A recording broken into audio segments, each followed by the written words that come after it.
আসসালামু আলাইকুম। কেমন আছেন আপনারা সবাই? আজকে আপনাদের দেখাবো আউটারে মেঘনা কোম্পানির একটি মাদার ভেসেল। এই মাদার ভেসেলটি থেকে সরিষা আনলোড হচ্ছে। জাহাজটি প্রায় খালি হবারই পথে। এই যে দেখুন, জাহাজটি প্রায় খালি হয়ে এসেছে। জাহাজটিতে হয়তো কিছু কাজও চলমান আছে, ড্রাফটের কাজ। কি চমৎকার ভাবে, কত বড় দানবীয় আকৃতির একটি জাহাজ।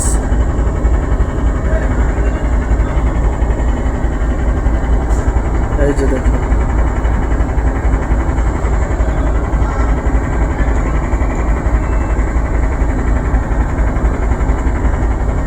এই যে গ্রাফটি দেখতে পাচ্ছেন, এই গ্রাফ থেকেই মূলত মাল লোড আনলোড করা হয়।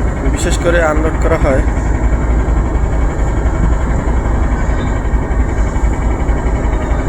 এই যে প্রপেলার দেখা যাচ্ছে। জাহাজটি খালি হবার কারণে প্রপেলার শেপ দেখা যাচ্ছে।